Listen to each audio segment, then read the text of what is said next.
Fáilte, go dtí on Timbermore. Welcome to Arklow.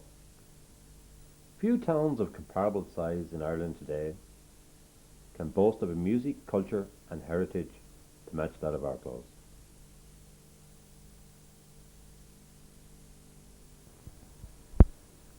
Yes, Arklow, probably more famed for its maritime traditions than its music. Maybe all this music is due to Arklow's unique and cosmopolitan makeup, forged by Arklow's seafaring heritage, together with all the heavy industry attracted to Arklow Harbour over the years. The Avoca Mines, Kynox, Arklow Pottery, IFI, formerly NET, to name but a few farms who were located here down the years. Anyway, our voyage of discovery will try to unravel the mystery of the people, the places, and the music of Arklow. Underway.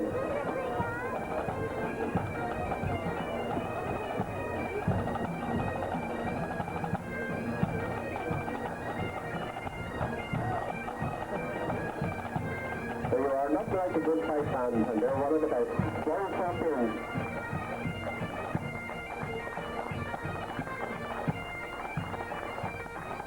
They're very welcome to me in the band.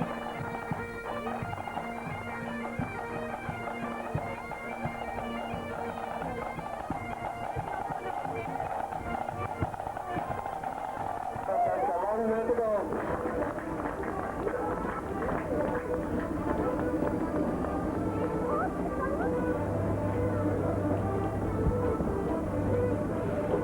Isn't that a lovely slope indeed? You're nearly home now, Catherine. You're just across the way. You're all right. Take it easy. Thank you very much. Stay mellow. One of our transport firms here. Associations in Ireland. With their new flag corps with them today. They look absolutely fabulous. The new hats, the new... Yeah, how about a round of applause for that? Mark, Colin, Mark, man!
of discovery here at the remnants of the old Ormond Castle, the seat of power to the Earls of Ormond, the Butlers. The castle, built on the site of an earlier Viking fortification, following the Norman invasion of 1169, the lands and castle of Arklow was granted to Theobald Walter. Walter, who in 1177 was made Chief Butler of Ireland. The old castle has had a checkered career, being attacked by both the Irish clans of the MacMurraghs and the O'Byrnes and the forces of the Crown, until finally being burned down by its own garrison on the approach of Cromwell's army in 1649.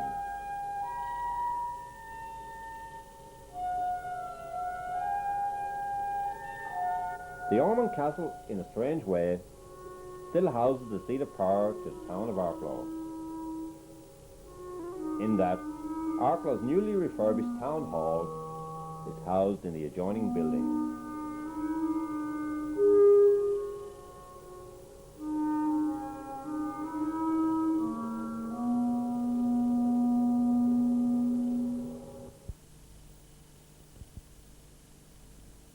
During the 18th and 19th centuries, the Butlers leased most of the land and property in Arklow to Ralph Howard. The Howard family who founded Shelton House, and the old mansion became known as Shelton Abbey, the ancestral home to the Earls of Wicklow. Now to speak of Shelton, that place of high renown, where the regal Earl resides on level ground, may be a pattern to all whom I wish well, and many a fine long summer's day in Shelton may dwell.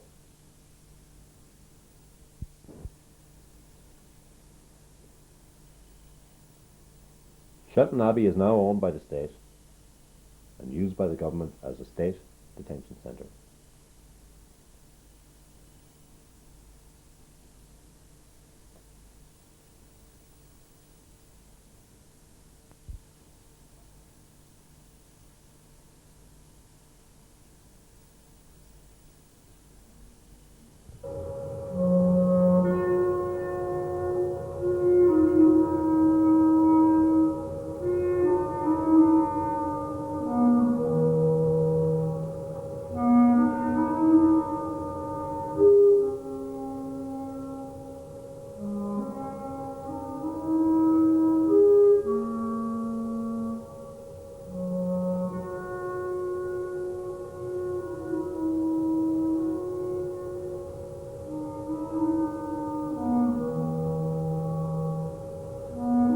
Straddling either side of the River of Oka Valley, the two great estates dominating the Arklow landscape during the 19th century were Shelton of the Howard dynasty, spreading from Ferrybank upriver towards Avoca on the north side of the river, and on the south side of the river,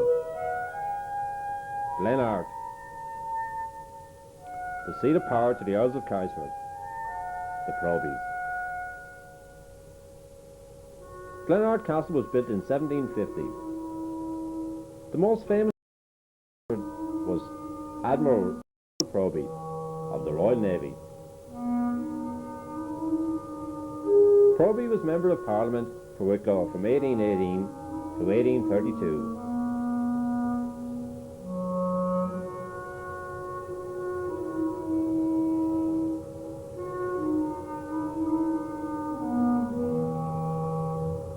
Granville Proby was a veteran of Nelson's famous victory at the Battle of Trafalgar in 1805. Granville Proby, 3rd Earl, died in 1868, aged 86 years.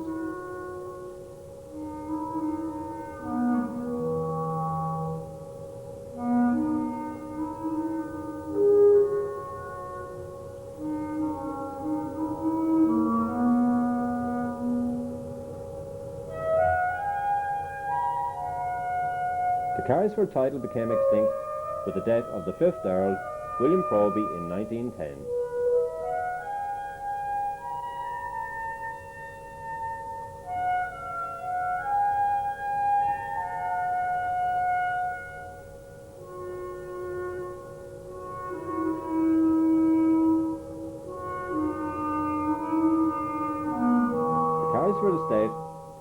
stretch from Lamberton Gate Lodge through to Wooden Bridge village.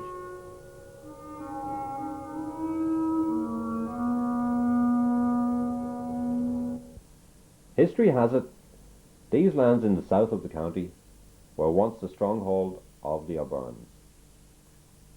The O'Byrnes held sway here for some 400 years until the death of clan chieftain Fiach Mac Hugh O'Byrne.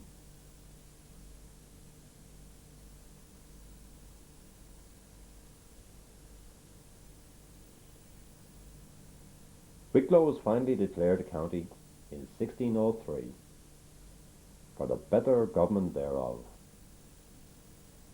The last county to be created in Ireland, making Wicklow the county known as the Garden of Ireland, the youngest county in Ireland.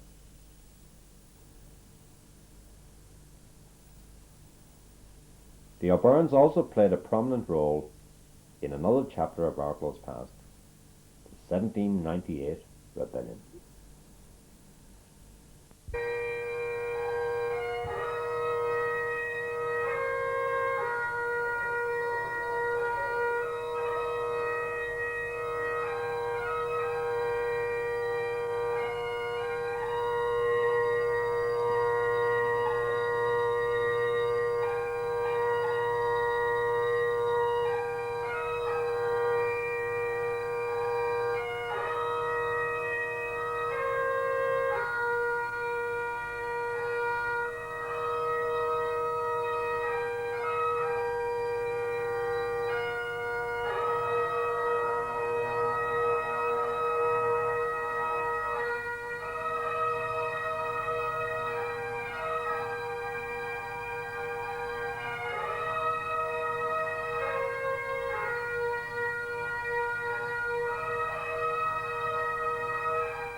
By 1850, a rebellion of an altogether different nature had already begun.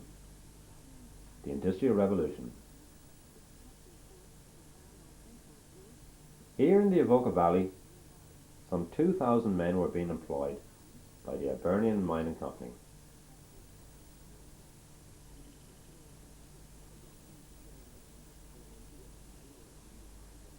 The Hibernian Mining Company, owners of the mines, were also at that time owners of Arklow Harbour.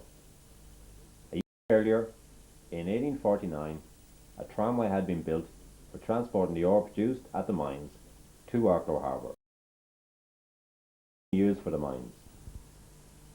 Due to world demand for copper and sulphur, production soared at the mines. Production stood at 140,000 tonnes annually of copper ore and iron pyrites. Shipping was now needed urgently to carry all this ore for export, and the merchants of Arklow were to meet this demand head on, commissioning the buying and building of sailing ships. And within a few short decades, a fine fleet of sailing ships was built up, the Arklow shipping of its day. Some of these old schooners had the distinction of being built, owned and crewed all by Arklow men.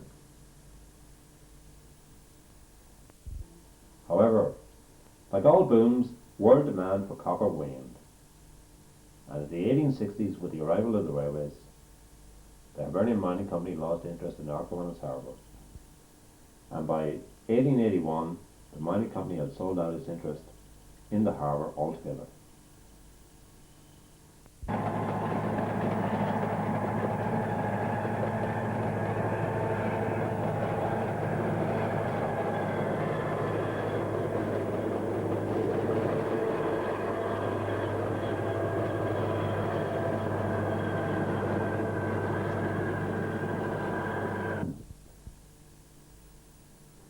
New development was now needed for the old harbour, and after the passing of the Arklow Harbour Act in 1882, commissioners were appointed to manage the harbour. First job of the new board was the building of new piers. The South Pier was constructed in 1885, to be followed by the North Pier in 1894.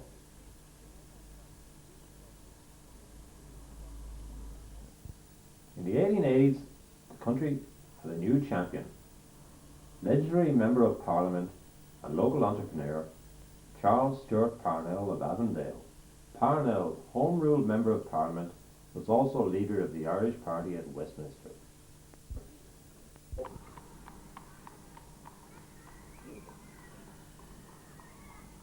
As well as being a skilled parliamentarian, Parnell was also an industrialist with an avid interest in mining, founding Parnell Quarries at Arklow Rock in 1884.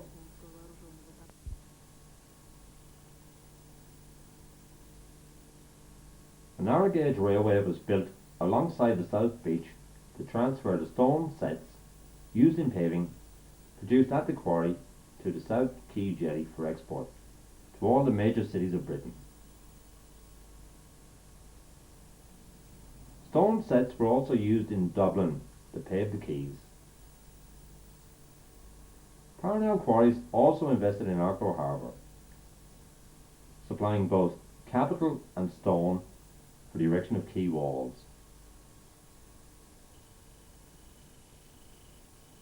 Unfortunately, the man who became known as the uncrowned King of Ireland, Charles Stewart Parnell, devastated by scandal over his affair with Mrs. Kitty O'Shea, died in Brighton in October 1891. Parnell's brother John sold the family interest in Arklow Parnell Quarries altogether in 1898.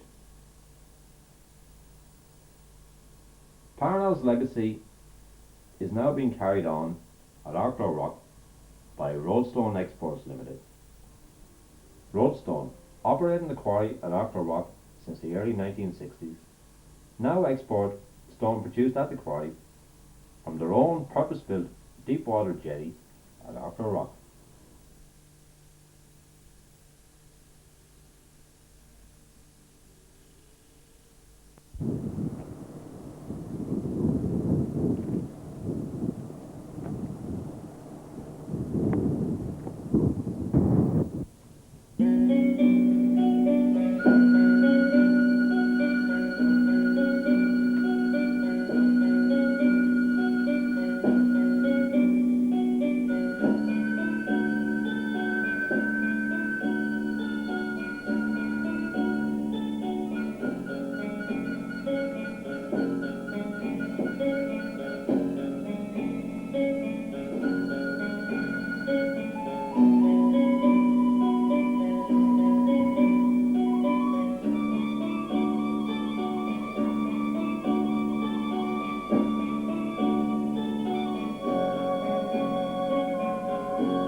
turn of the last century, a major new industry had located in Arklow, Kynox of Birmingham, establishing an explosive factory in the old Arklow Chemical Works at the North Quay in 1895.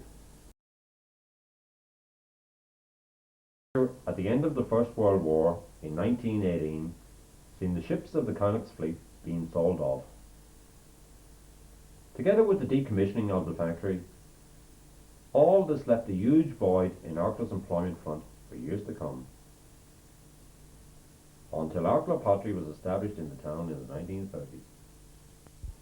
Certainly very hard to imagine, viewing these tranquil scenes at Arklow's Wildfowl Reserve, that this whole area of the North Beach, between the North Quay and Porter's Rocks, was once the site of Kynox Munitions Factory, employing upwards of 2,000 people at the peak years of production between the years 1895 and 1918. Traces of the Kynox era in Arklow are still to be seen in the Ferrybank area of the town.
Arklow Pottery.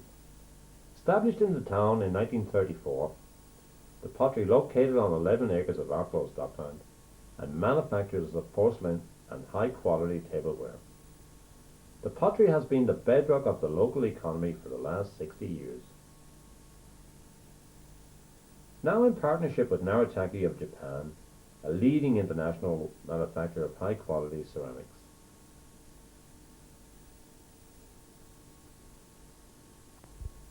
The company now employing close to 200 people and exporting 80% of production, the principal markets being the United States, Canada, the UK and Germany.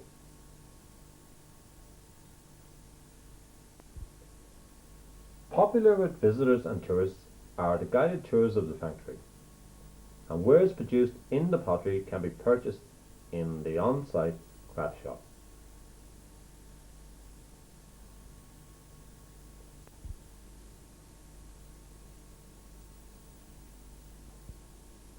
Arklow pottery is deeply rooted in the local community.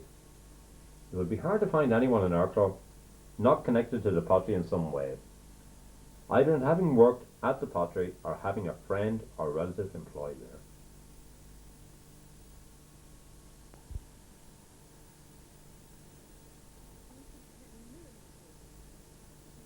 The heyday of the pottery in the 1950s and 60s, when upwards of 600 people were employed at the pottery, is intertwined with the music of the period, the ballroom of romance days of the old ballrooms in the town, the Mayfair, the Ormond, and that mecca of 60s dancing, the entertainment centre.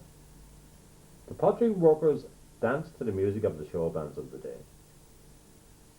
One local show band to make its breakthrough on the national stage in the 60s was Eddie Mac and the Columbia Show Band.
Arklow Dock, built during the Carnocks era and opened in 1910 to alleviate shipping congestion in the river, the dock, an integral part of the harbour, has provided a safe haven for Arklow's fishing fleet ever since.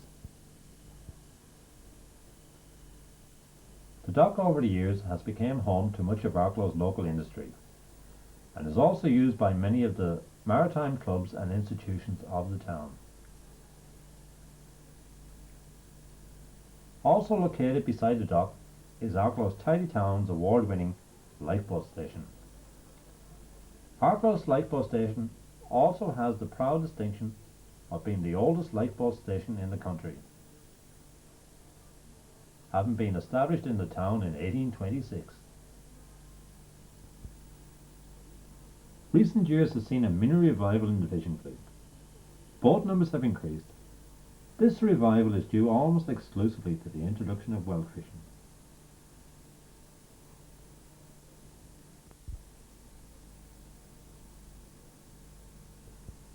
Another successful innovation has been the introduction of larger French-built trawlers to supplement the local fleet.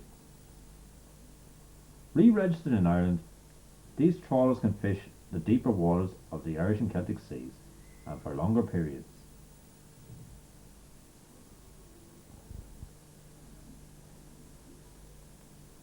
Here we find skipper John Stewart and the crew of the Warren Loch splicing a wire rope in preparation for a week-long fishing trip.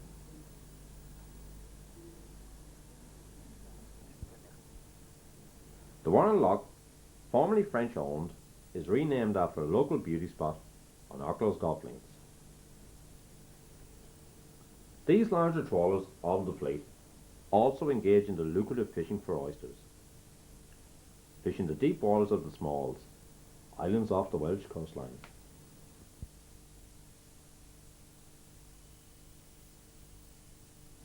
Arklow, famous for seafaring and shipbuilding skills. These skills were best exemplified with the launch in March 1981 by Taoiseach Charles J. Hoy of Lascar de Doe, Ireland's sail training brigantine.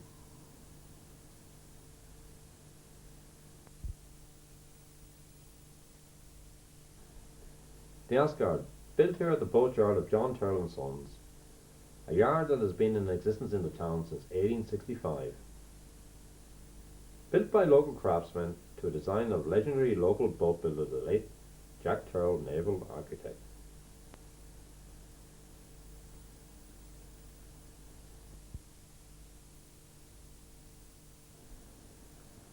The Asgard, a traditional brigantine, is a two-masted vessel with square rig foremast and fore and aft rig mainmast. The Asgard's impressive dimensions are length on deck 84 feet, with an overall length of 105 feet and a beam of 21 feet. The mast height above laden waterline 91 feet. The Asgard has a draft of 9.5 feet, and the Asgard, when fully rigged, carries an impressive sail area of some 4,000 square feet of sail. Asgard de Doe is owned by the state, and the Minister for Defence is the registered owner. The Asgard, with a permanent crew of 5, master, mate, engineer, boatswain and cook, carries a trainee crew of 20, and anyone over the age of 16 years can apply for a place on one of the Asgard's programme of cruises. These cruises, each of 1 to 3 week duration, take place in the sailing season between spring and autumn.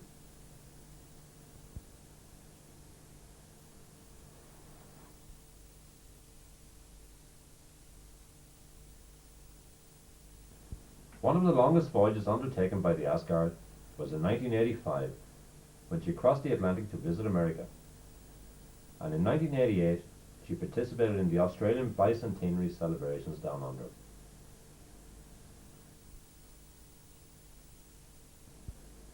The Asgard is also a regular participant and winner of the Cully Sarks tall ship races.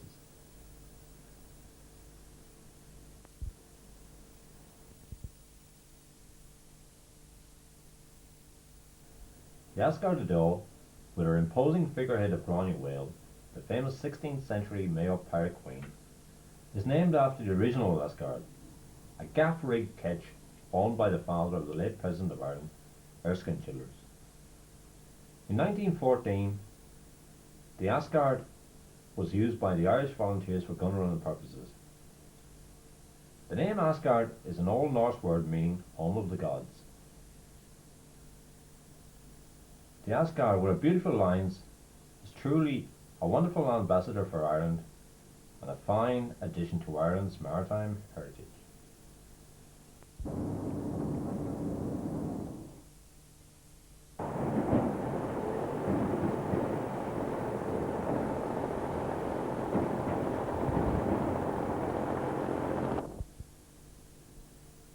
The Breckland, Arklow Harbour Commissioner's fine new dredger.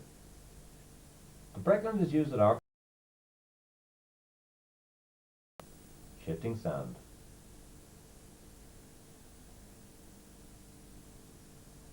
Shipping of upwards of 2,000 tonnes is capable of being loaded here at Arklow Harbour.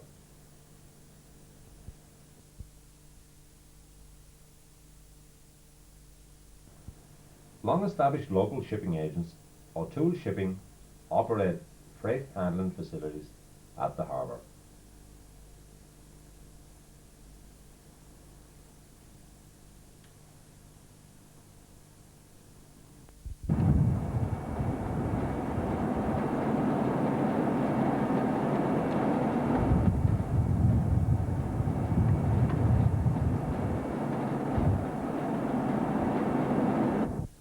Together with the dockers employed at the harbour, the port also generates employment for the local hauliers of the area. Transporting fertiliser from the local Irish fertilisers industries factory to the harbour for export. Here we see Polish ship the Rysalka loading fertiliser for the continent.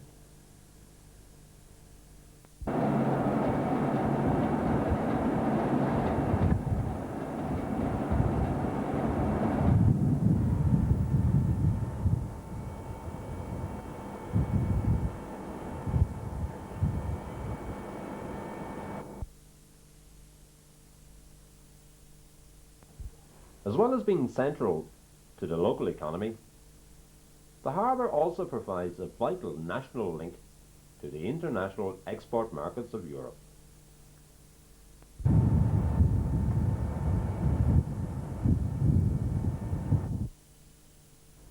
A frequent visitor to Arklow, the 2,000-ton Rysalka is owned and operated by the Baltic Shipping Company of Poland.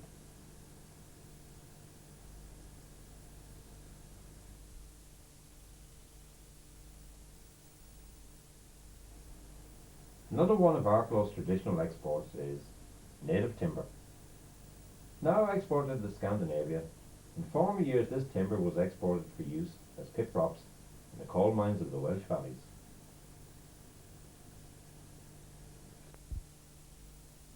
Arklow is also now a port of registry for shipping, as befits a port with the largest fleet of merchant ships in Ireland, Arklow Shipping. The ships of the Arklow shipping fleet are named after local landmarks and carry Arklow proudly in their title.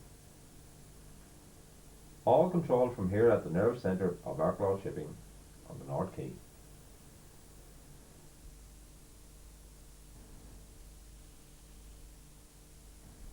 The fleet of Arklow Shipping is also serviced by another local firm of shipbuilders, Arklow Engineering. Founded in the early 1970s and builders of ferries, pilot boats and work boats, as well as link span bridges for clients all over the world. Arklow Engineering is owned and operated by another branch of the famous shipbuilding dynasty in the town, the Terrells.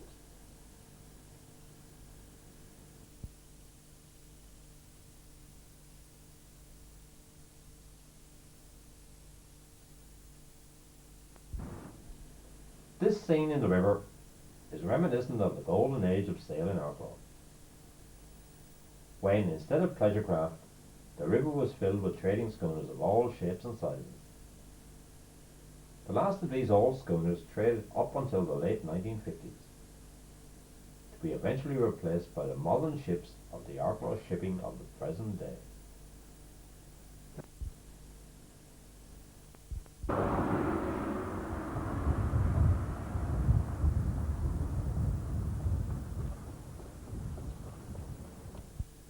One of Arklow's oldest bands, formed way back in 1941, that in the intervening years has become an Arklow institution.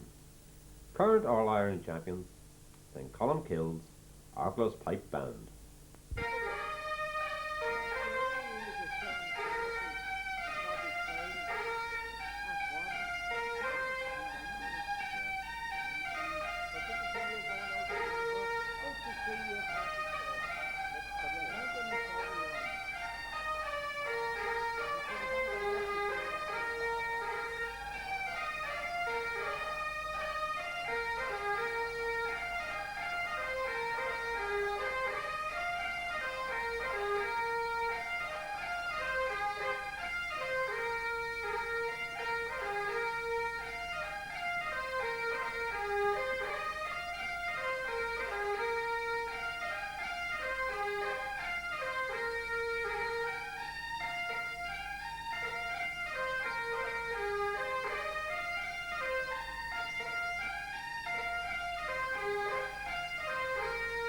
1993 has been the most successful in the long history of the band, the highlight of the year being the band's second placing overall in the World Pipe Band Championships in Scotland.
Pipe band underway.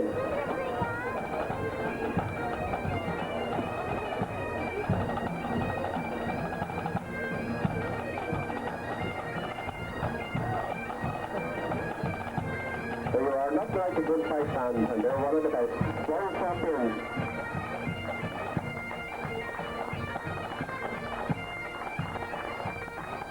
So very welcome to me in the band.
you very much for your Arklow pipe band mascots and all.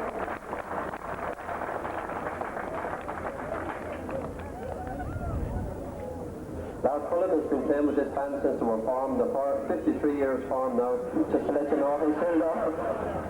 Michael McCarthy used to play with him, but he hadn't enough wind. He ran out.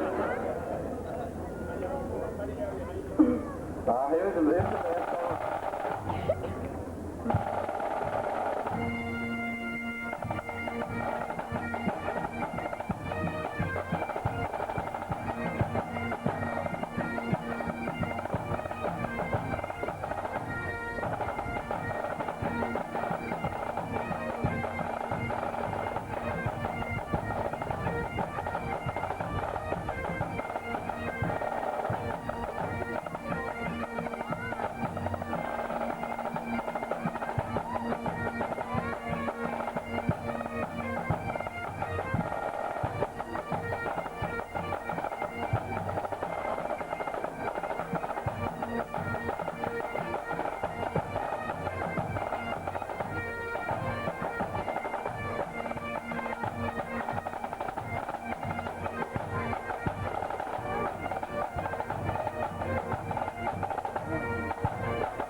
We're very proud of that band here in Arklow.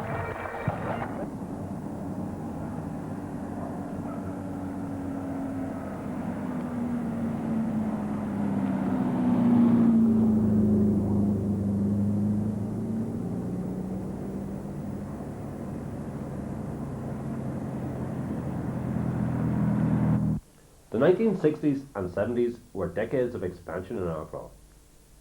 Due to the industrial development of the period, Arklow grew rapidly in these decades. New schools and housing estates were being built to cater for Arklow's fast expanding population. Emigration ceased for the first time in living memory, and jobs were being found at home. The dream of full employment was fast becoming a reality.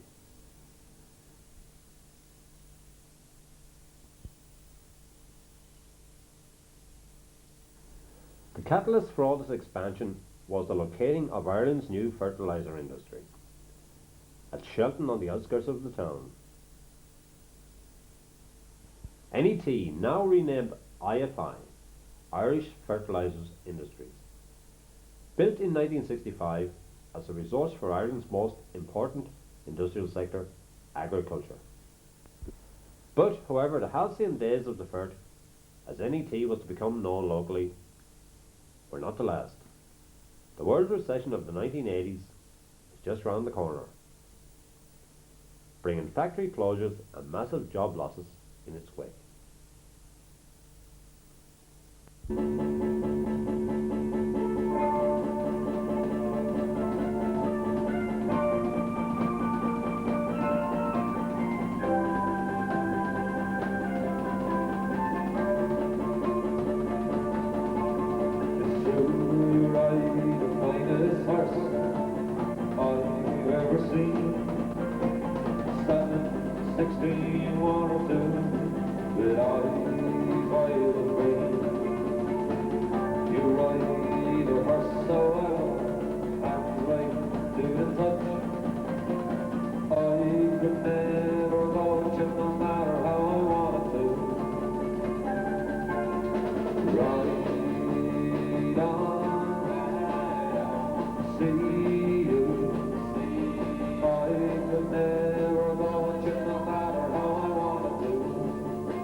see you.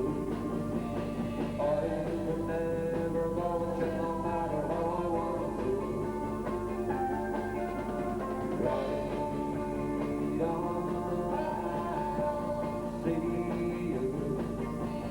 I could never go with you no matter how I want to.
Musical talent abounds in Arklow.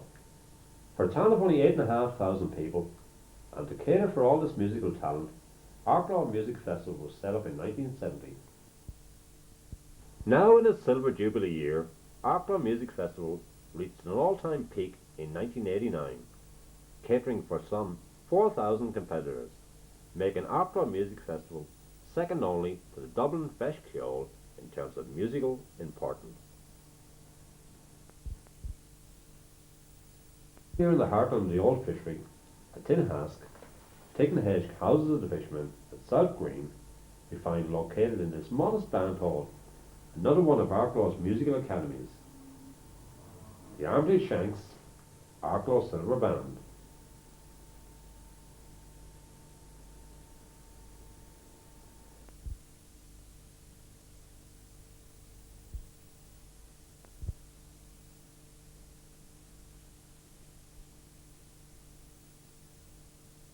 The Silver Band, All-Ireland champions this year, and very appropriately the band's Silver Jubilee year, was founded in 1968 by Michael Byrne, the band's first musical director. Founded originally as the Arklow Brass Band, the band, owing its origins to the local youth club of the time, is now under the musical directorship of founder member of the band, John Bonner.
The highlight of the Armitage Shanks Arklow Silver Band's Jubilee year was undoubtedly the band's hosting of a celebration concert of Arklow's phenomenal music talent in the National Concert Hall.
In 1982, Arklow created its very own French connection, twinning with a town in France, situated in the Loire Valley, 130 kilometres southwest of Paris, Châteaudun.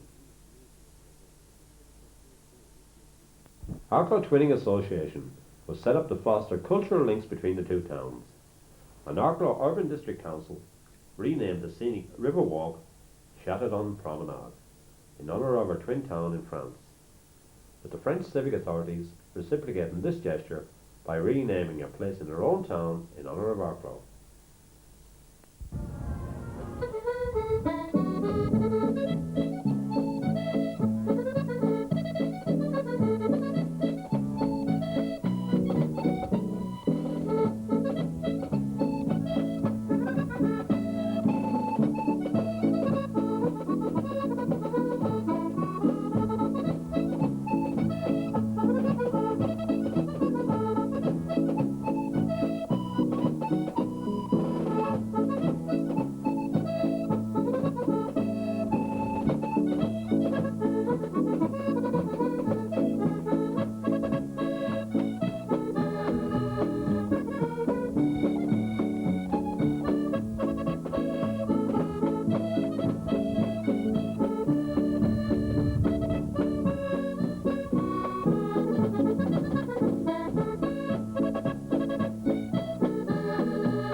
In Arklow, the fight back from the destructive effects of the recession is being aided in no small measure by the clubs and youth organisations of the town. Clubs to cater for every pursuit imaginable are to be found in the town.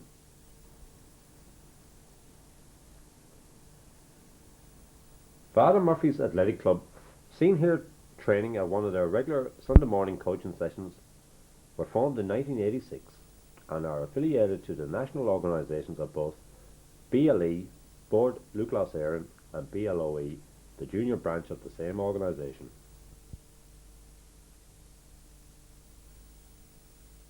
Jim Kelty, National Director of Coaching, BLE, in a visit to the club, described Father Murphy's Athletes as being the best dressed club in the country.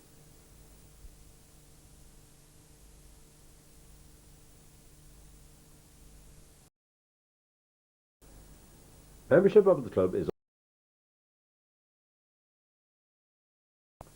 with the club also catering for junior and senior men and women athletes.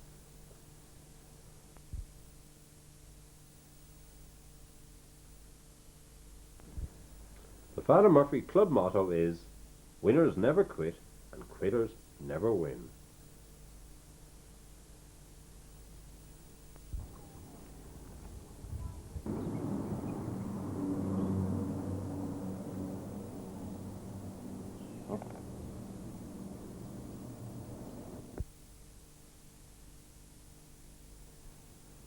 The town's senior soccer clubs, Arklow Celtic, United, and here at Lamberton, Arklow Town, have all put together imaginative ground development plans. Utilising government schemes, employing local labour and supervised by club members, these schemes are being funded by the club's own fundraising efforts.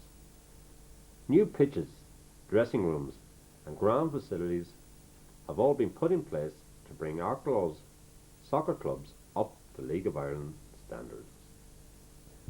Arklow Town Football Club, now catering for no less than 12 teams, ranging from the Premier team playing in Division 1B of the Leinster Senior League to the schoolboys playing here on their own pitch at Lamberton.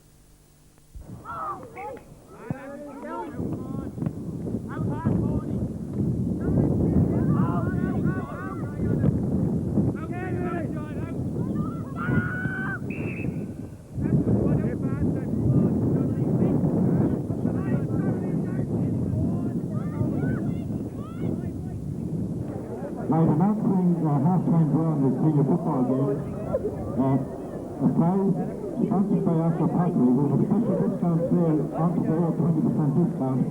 Our thanks to them for sponsoring the 21-piece China tea set in aid of the Arklow juveniles. Tickets are on sale. The draw will be set at half-time in the senior football game. 50 pence a slip and postage for £1. So we would ask you please to support this draw. Also, particularly today, I'd like to thank Arklow. The GAA clubs in the town, Arklow Rock Parnells and Arklow Geraldines, have also enhanced their facilities over recent years using government schemes. Park on Pierce Park, home of the Geraldines, now plays host to the county's senior hurling team. Pierce Park, built originally as a Greyhound Stadium, and the old dog track today, plays host to the Keogh Cup final clash between Wicklow and Meath, with the proceeds all going to the Injured Players Benevolent Fund.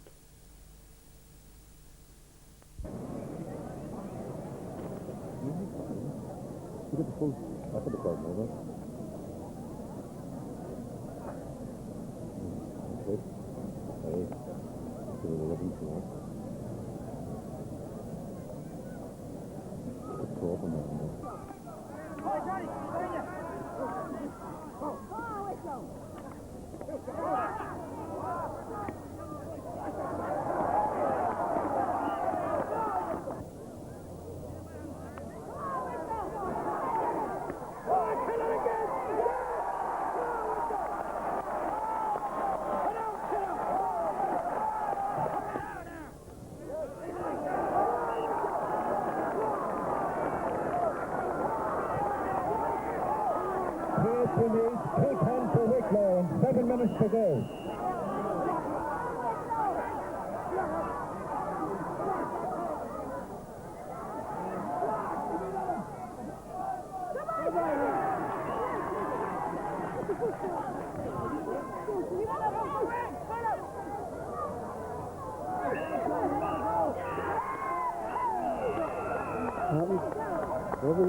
Round of applause. Put your hands together, please, to both teams. What's it doing, Tom? He's a VM, I think.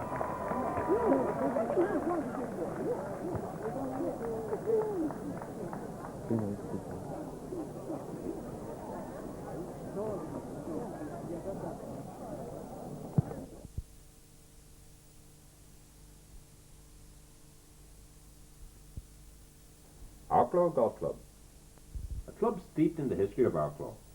The golf club, founded in 1926, was set up originally in the aftermath of the Carnix munitions factory closure at the end of the First World War. to help promote Arklow as a seaside resort with the intention of attracting tourists to the town.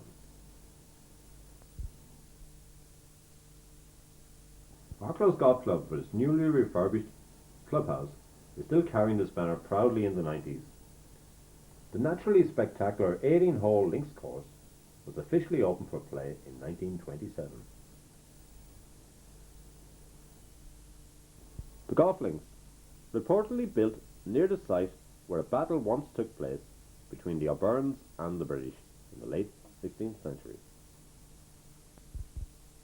Due to storms in recent years, including Hurricane Charlie in 1986, the golf club found itself in the forefront of another battle, this time won against the elements. The encroachment of the sea not only put the very existence of the golf links, but all the low-lying areas of the town in jeopardy.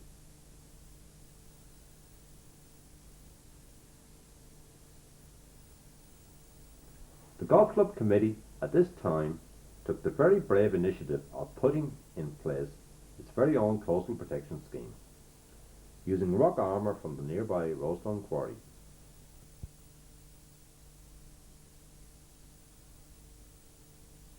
Leading to, in 1990, coastal protection schemes having been put in place on both beaches of the town, north and south, to help protect the amenities and natural environment of Arklow's foreshore for future generations.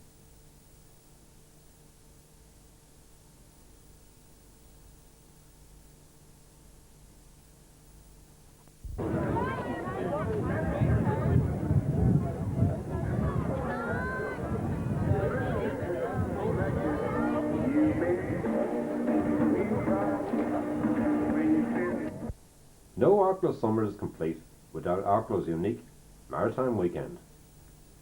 Organised by the fundraising committee of Arklow Lifeboat Station, all to raise funds for the RNLI, a charity close to the hearts of Arklow people.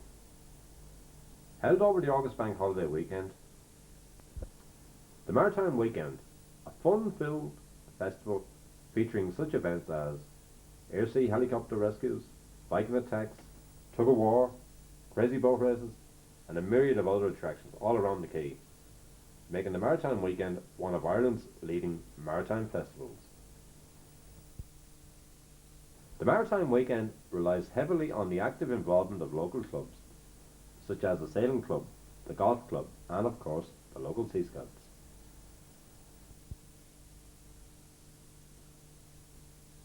The highlight of this year's festival was undoubtedly the introduction of the spectacular bungee jump.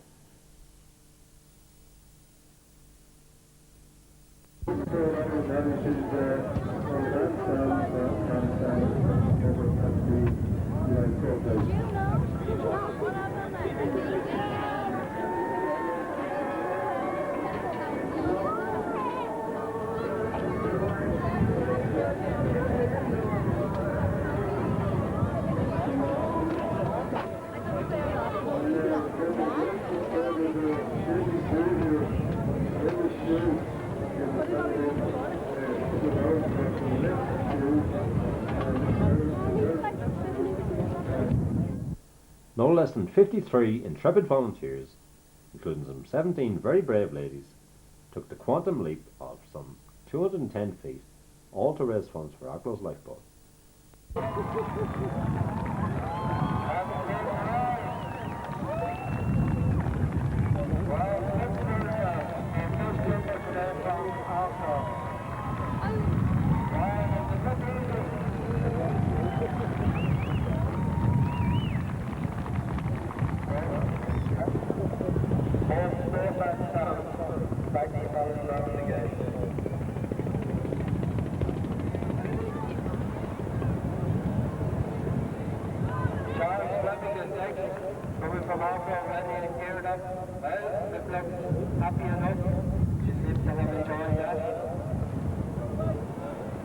Central to the whole weekend is the now traditional Blessing of the Fleet, an event revived in 1982 by the Arklow Sea Scouts.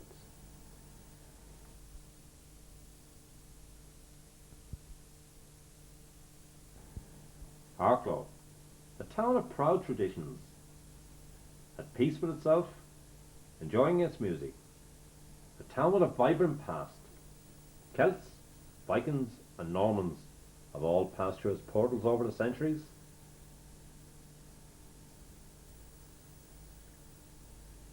A town busily putting together the necessary infrastructures for the town to take its rightful place among the towns and cities of the European Union of the 21st century.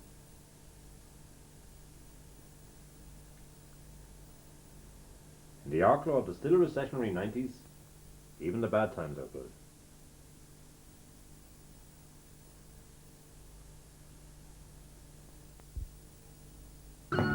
Down its winding pathways through the mountains, and gently down the fields out to the sea. The river flows under 19 arches, and close beside it's where I long to be. Many's the time I've crossed and never noticed the foreigners who made their homes along the shore. But I return one fine day to Arklow, and from its banks again I roam no more. Take me back to the place that I was born in, where the fishing boats are heading out to sea. My friends are gone, but still I will remember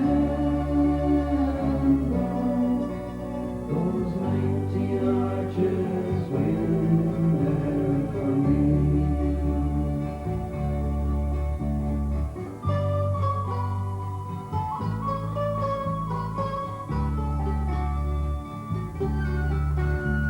It's strange the things you think of when you know me. I wonder how you come so far away. I'd give you anything if I could only take a stroll along the river by the quay. This tale I've heard from a man whose life was over.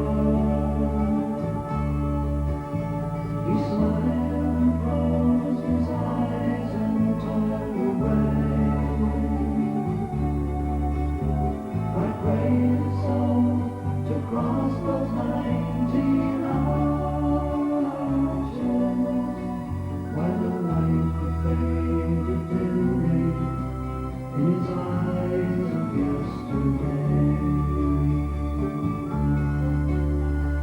Take me back to the place that I was born in, where the fishing boats are heading out to sea.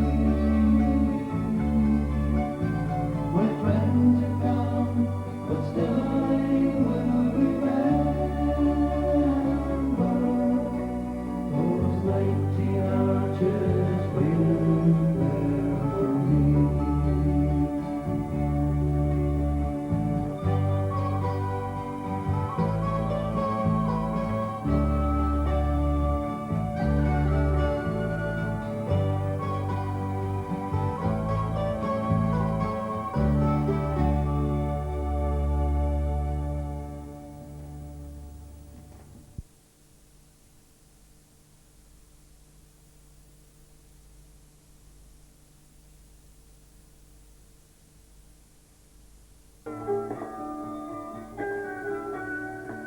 Down its winding pathways through the mountains,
Hello, Arklow, and welcome to Wicklow. Here you see our local museum, and today is the first day that Wicklow Garden is out for performing this year.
We are on our way to celebrate 80 years anniversary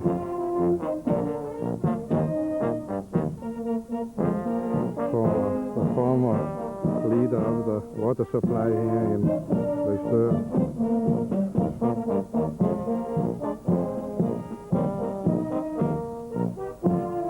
Here we have his house. I think he will come out in a moment.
Hello, Ireland.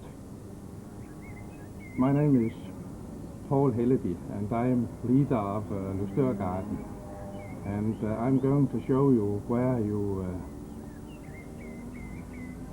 will sleep and where you could have your shower when you come to Lusteur next year. So please follow me.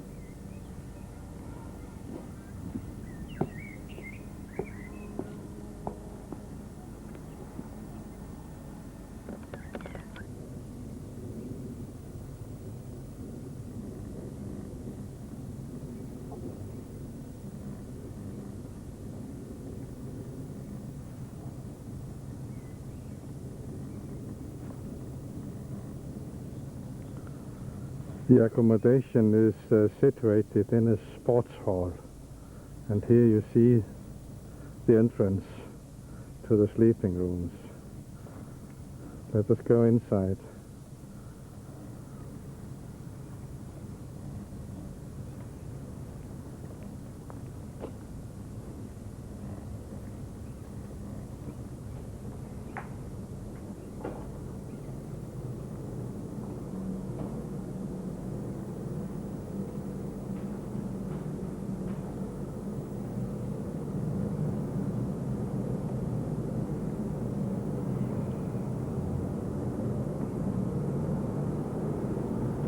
And here it is, in front of the sleeping rooms. There's a kind of lounge here where you can spend your off time. There's, I think, 5 or 6 sleeping rooms here with double beds, 2 rooms with 16 beds, 2 rooms with 8 beds,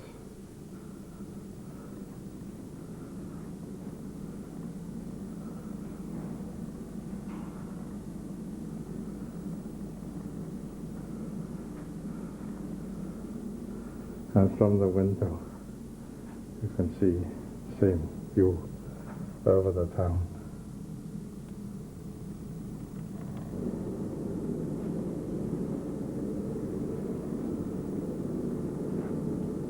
Here you find pillows, so on. So what you have to bring is covers of sheets.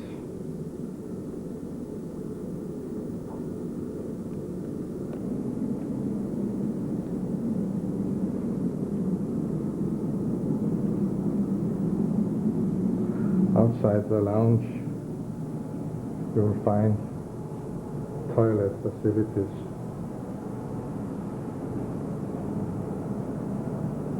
Two toilets and room for dressing, bathing. This one is for girls, and there's an equal one for boys.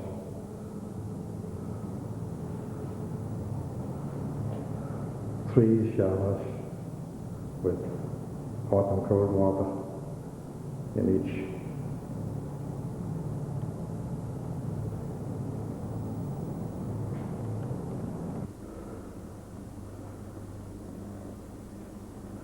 Upstairs you will find a cafeteria.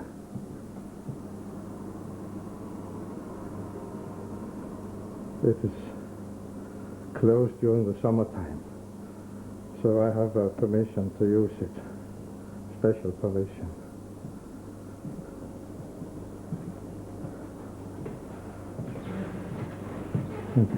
It is chair enough for more than 50 people.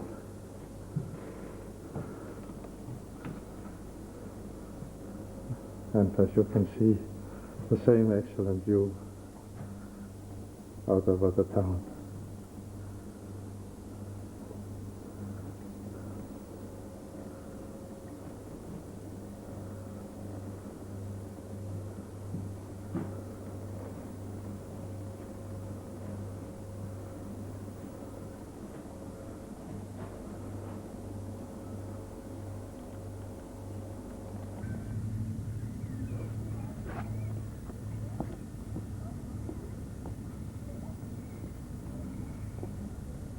So I hope you like what you have seen, and so long next year in Wicklow and in Arklow.